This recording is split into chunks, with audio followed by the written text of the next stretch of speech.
అందరికీ నమస్కారం. ప్రతి ఇంట్లో ఏదో ఒక సమస్య వాస్తు మూలాన వచ్చింది, అలాగా ఇలాగా అని అనుకుంటూ ఉంటారు కదా. మరి కొన్ని చిన్ని చిట్కాలు వాడి ఆ మార్పులు తీసుకొచ్చి మంచి ఫలితాలు పొందే అవకాశాన్ని మనం తెలుసుకుంటే పోలా.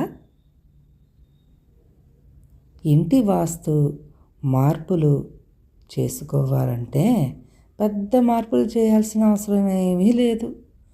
కేవలం కొన్ని చిన్న మార్పులను ఫాలో అయితే చాలు. ఈ మార్పులను పాటించడం ద్వారా మీరు వాస్తు దోషాలను కూడా నివారించుకోవచ్చట. అనేక సందర్భాల్లో వాస్తు దోషాల వల్ల మన ఇంటిలో సమస్యలు, ఆందోళనలు, మానసిక ఒత్తిడి తలెత్తి మన జీవితం చుట్టూ గందరగోళం ఏర్పడుతుంది. దీని ప్రభావం మన ఆనందాన్ని, ప్రశాంతతను క్రమంగా తగ్గిస్తుంది.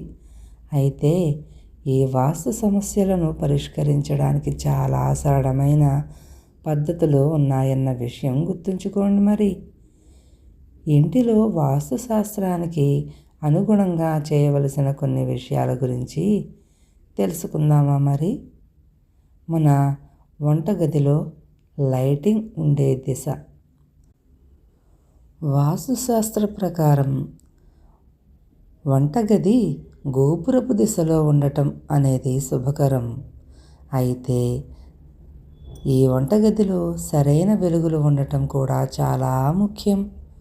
కొన్ని వాస్తు దోషాలను నివారించడానికి మీ వంటగదిలో బల్బులను అమర్చడం అనేది మంచిది.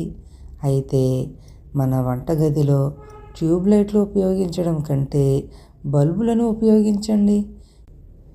ఈ మార్పుల వల్ల వంటగదిలో, ఇంట్లోని ఇతర భాగాలలో సానుకూల శక్తి వస్తుంది. అలాగే మెయిన్ ఎంట్రన్స్ వద్ద గుర్రపు డెక్క. ఇదేంటి గుర్రపు డెక్క అనుకుంటున్నారా?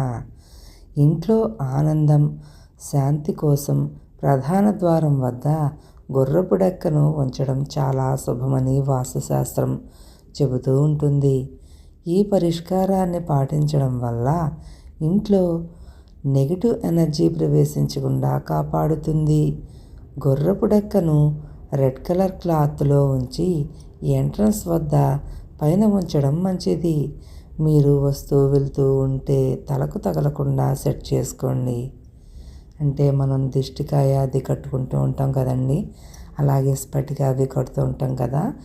ఈ స్పటికలో ఈ గుర్రపు డెక్కను వేసి మనకి కాలువల్లోనూ వాటి దగ్గర అక్కడ ఇక్కడ అన్ని చోట్ల సాధ్యమైనంత వరకు చాలా చోట్ల కనిపిస్తూ ఉంటాయి. ఒక చిన్న ఆకులాగా అది తీసుకొచ్చుకొని దాన్ని మన దిష్టి కట్టుకునే దాంట్లో పెట్టుకుంటే మంచిది అన్నమాట. మీకు ఇప్పుడే చెప్పాను కదా, స్ఫటికం అనేది కూడా ఒకటి, అంటే పటిక బెల్లం అంటారు చూడండి, ఆ టైప్లో ఉంటుంది. ఈ స్ఫటికం అనేది దేనికి ఉపయోగపడుతుంది? నీటిని శుద్ధి చేయడానికి. ఎంతటి మట్టి ఉన్నదైనా సరే కాసేపటికి ఆ మట్టి విరిగి స్వచ్ఛమైన నీళ్లు పైకి తేలుతాయన్నమాట. ఇటువంటి దాన్ని మరి మన ఇంటికి దిష్టిగా కట్టుకుంటే ఎంతో మంచి ఫలప్రదంగా కూడా ఉంటుంది. అలాగే ఇంట్లో శారీరక, మానసిక శాంతి కోసం కూడా ఇవి కట్టుకోవడం చాలా మంచిది. వాస్తుశాస్త్రంలో స్ఫటికాలను ప్రతికూల శక్తిని తగ్గించడానికి చాలా ప్రభావవంతమైన పద్ధతిగా సూచిస్తూ ఉంటారు కదా. స్ఫటికాలు శక్తి సామర్థ్యం కలిగి ఉండి మీ ఇంటి అంతటా మంచి శక్తిని వ్యాప్తి చేస్తాయి. మీరు ఇంట్లో స్ఫటికాపురాళ్ళు లేదా క్రిస్టల్స్ ఉండేలా చూసుకోండి. ఇవి ఇంట్లో ఉంటే సానుకూల వాతావరణాన్ని సృష్టించడంలో సహాయపడతాయి. వాస్తు దోషాలను సరిచేయడం ఎలాగ మరి? ఇవన్నీ చేసుకుంటున్నాం, బాగానే ఉంది. అందులో గుర్రపు డెక్క పెట్టేది మంచిది, స్ఫటికం ఉంచుకుంటే మంచిది అని అంటున్నాం కదా. మరి గదుల్లో మార్పులు అంటాము, కిటికీలు ఎన్ని ఉండాలి, తలుపులు ఎన్ని ఉండాలి అనుకుంటాం కదా, ఏవి ఎక్కడ పెట్టాలి, ఏ వస్తువులు ఎక్కడ పెట్టాలి అని. మరి ఇలాంటి చిన్న చిన్న కాదు, చాలా పెద్దగానే అనుకుంటూ ఉంటాం. మరి మనం ఈ వాస్తు దోషాలను మరి సరిచేయడం ఎలాగా? ఇంటి వాస్తు దోషాలను సరిచేయడానికి పెద్ద మార్పులు ఏం చేయాల్సిన అవసరం లేదు. కొన్ని చిన్న చిన్న మార్పులు: దిశలను సరిగా అమర్చుకోవడం, పరికరాలను బాగా ఏర్పాటు చేయడం ద్వారా మీ ఇంట్లో శాంతిని కూడా పొందవచ్చు. కొన్నిసార్లు ఇంట్లోని వస్తువులను సరిగ్గా అమర్చడం, వాటిని సరిగ్గా ఉంచడం ద్వారా మీ ఇంట్లో శాంతి నెలకొంటుంది.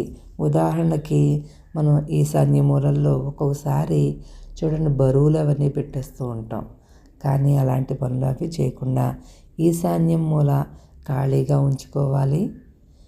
ప్రతి గదిలో కూడా కాస్త ఖాళీగా ఉండేలా చూసుకోవాలి. అలాగే మనకి పూజ గది ఈశాన్య మూలలో దేవుణ్ణి పెట్టుకోవడం అనేది చాలా మంచి పని అన్నమాట. వాస్తుశాస్త్రానికి అనుగుణంగా ఇల్లు కట్టుకోవడం, ముందే ఇవన్నీ సెట్ చేసుకుని పెట్టుకుంటే ఇంకా మంచిది కదా. ఇంట్లో మెయిన్ ఎంట్రన్స్, అలాగే వంటగది, వాష్రూము వంటి ప్రదేశాలు వాస్తుశాస్త్రానికి అనుగుణంగా ఉండేలా చూసుకుంటే చాలు. అలాగే ఇంట్లో ఏ ప్రదేశం మధ్యలో లేదా దగ్గరగా పెద్ద పరికరాలు లేకుండా చూసుకోవాలన్నమాట. అలాగే ఇంటి వస్తువులను సరైన దిశలో అమర్చడం శక్తిని సమతుల్యంగా ఉంచేందుకు సహాయపడుతుంది. ఇంట్లో శాంతి పెంచాలంటే ఏం చేయాలి?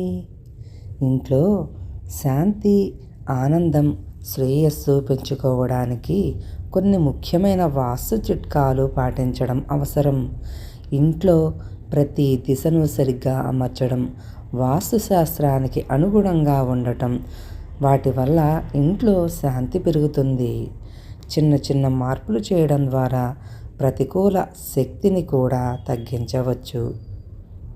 మీ ఇంటి వాస్తు సమస్యలను సులభంగా పరిష్కరించడంలో చాలా సహాయపడుతూ ఉంటాయి ఈ చిన్న చిన్న చిట్కాలన్నమాట. మరి ఇంకెందుకు ఆలస్యం? ఆ చిన్న మార్పులు మీ ఇంట్లో కూడా చేసుకుంటే పోలా?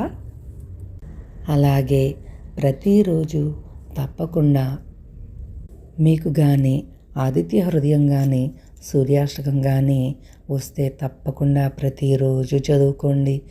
ఎందుకంటే అది మనకి సూర్యుడు అనేది ప్రత్యక్ష దైవం. ఆయనను ప్రతిరోజు మనం చూస్తూ ఉంటాం. ఆయనే కదా మరి ఈ సృష్టి ఇలా ఉండటానికి కారణం, మనం బతుకుతున్న దానికి కూడా కారణం. అందుకని తప్పకుండా ఈ సూర్యాష్టకం కానీ ఆదిత్య హృదయం కానీ తప్పకుండా ప్రతిరోజు మీ పిల్లలకు కూడా నేర్పించండి, మీరు కూడా నేర్చుకోండి. ఇంతకుముందు చెప్పినవన్నీ ఇంటి దోషాలు తొలగించుకోవడం కోసం. మరి ఇదేమో వంటి దోషాలను తొలగించుకోవడం కోసం అన్నమాట. కాసేపు ఆ సూర్యుడి వెలుగు ఎండలో, పొద్దుటి ఎండలో కాస్త అటు ఇటు తిరగడం కానీ, బయట చిన్న చిన్న పనులు గడ్డి తీయడం, అలా ఆ పని ఈ పని ఏదో ఒక పని చేయడం, లేకపోతే కాసేపు బయట ఎండలో తిరుగుతూ ఉంటే కాస్త ఆరోగ్యానికి మంచిది. ఎండలో పని చేసుకోవడం అంతకంటే మంచిది మరి